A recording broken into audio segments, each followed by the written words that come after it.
Rasulullah.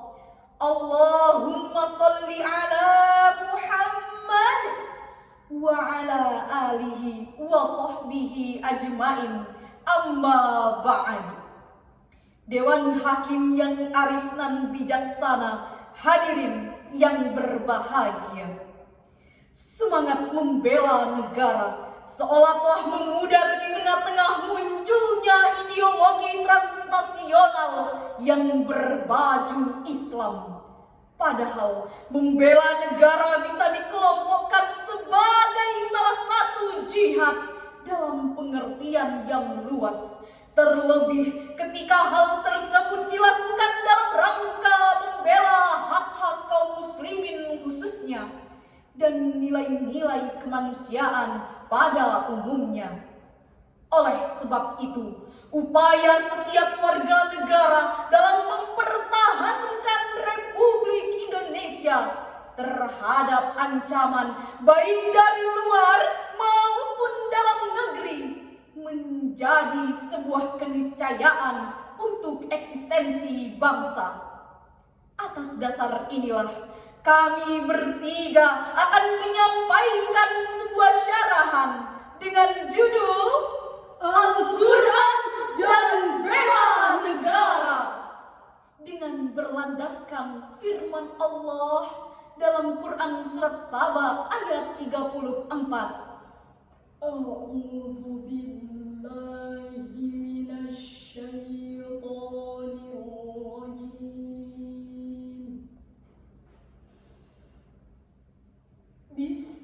rajim.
Aku berlindung kepada Allah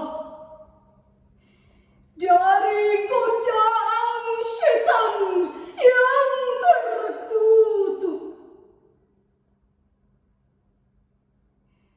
Dengan menyebut nama Allah yang Maha Pengasih lagi Maha Penyayang. Dan ketika kami sampaikan mengutus seorang pemberi peringatan kepada suatu negeri, orang-orang yang hidup mewah di negeri itu berkata,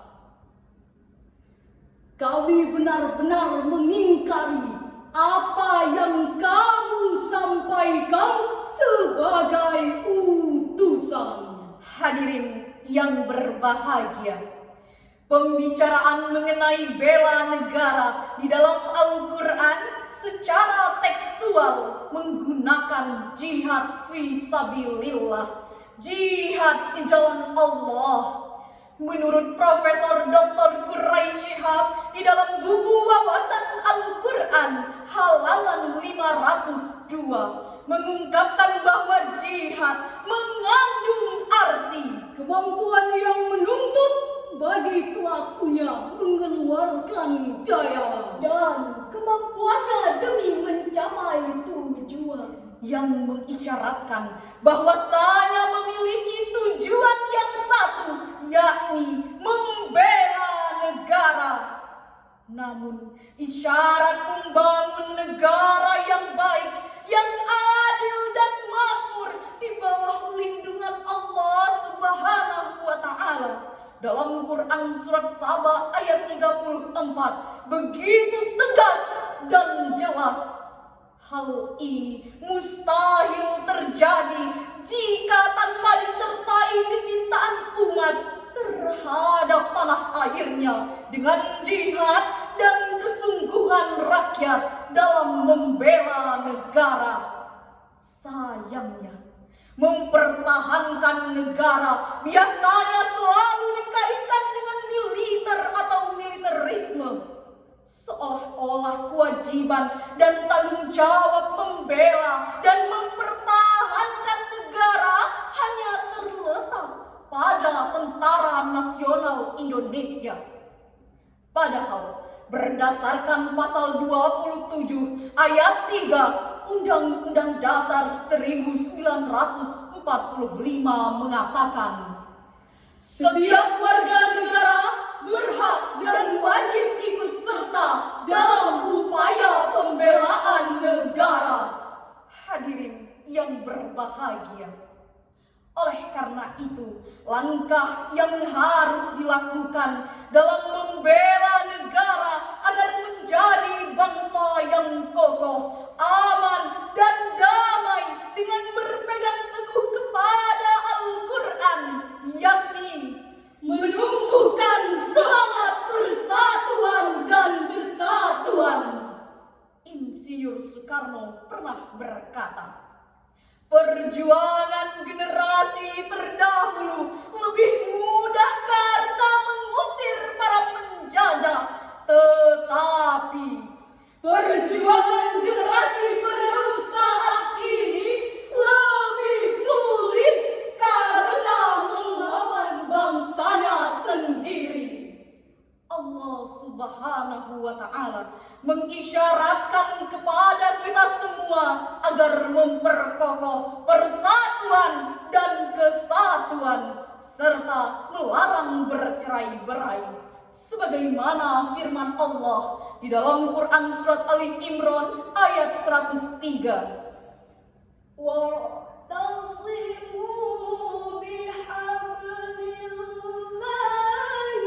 jami'an wa la tafarraqu.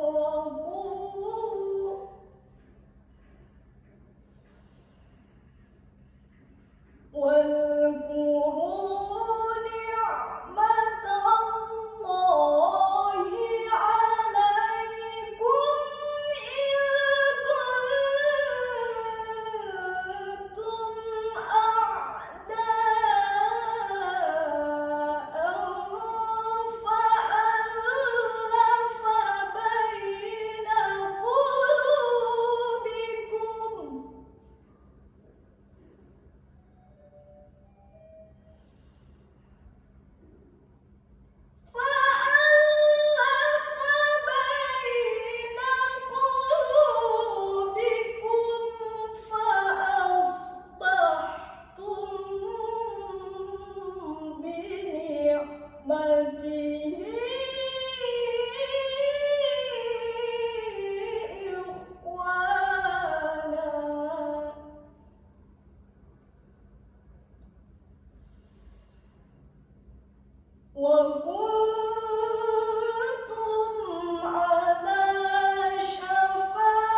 Patuhlah kamu semuanya kepada tali agama Allah.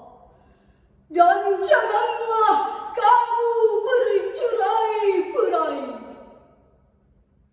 Dan ingatlah nikmat Allah kepadamu ketika dahulu masa jahiliyah kamu bermusuh-musuhan. Lalu Allah menyatukan hatimu sehingga kamu menjadi bersaudara. Dan ingatlah ketika kamu berada di sisi jurang neraka, lalu Allah menyelamatkan kamu dari sana. Demikianlah Allah menerangkan ayat-ayatnya kepadamu agar kamu mendapat petunjuk. Maha benar Allah atas segala firman-Nya, dan Dialah yang Maha Agung. Hadirin yang berbahagia, Imam Ibnu Katsir dalam tafsir Al-Quran jilid 1 halaman 477. Allah menganjurkan dalam ayat tersebut agar kaum muslimin senantiasa berpegang teguh kepada Allah dan tidak bercerai-berai dari saudaranya. Ayat ini juga mengandung makna betapa Islam sangat mencintai perdamaian. Untuk itu, mulai detik ini kita samakan langkah, Seragamkan gerak, satukan persepsi. berat sama dipikul, ringan sama dijinjing. Perbedaan janganlah menimbulkan perpecahan, tetapi dengan perbedaan kita harus saling menghargai dan saling melengkapi agar tidak terjadi disintegrasi bangsa. United we stand, divided we fall. Bersatu kita teguh, bercerai kita runtuh. Hadirin yang berbahagia, dalam membela negara haruslah diawali oleh fondasi umatnya dengan memantapkan ukhuwah Islamiyah wa imaniyah, sebagaimana dalam kalimat Al-Ukhuwah Islamiyah aqwa minan nasabiyah. ukhuwah Islamiyah lebih kuat dari nasabiyah. Demikianlah Ali As-Sabuni dalam Sofatul Tafsirnya jilid 3 halaman 226. Dewan Hakim yang kami muliakan, hadirin yang berbahagia.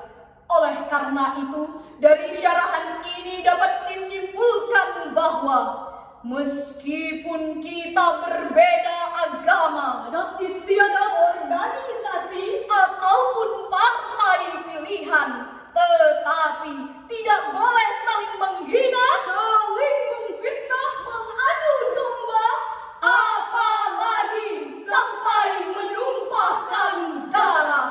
Karena pada dasarnya membela negara haruslah didasari keyakinan untuk bersatu dan saling toleransi agar negara ini menjadi baldatun thayyibatun wa rabbun ghafur. Demikianlah yang dapat kami sampaikan. Lebih dan kurang kami mohon maaf. Bapak Ibu Dewan Juri, cukup sekian.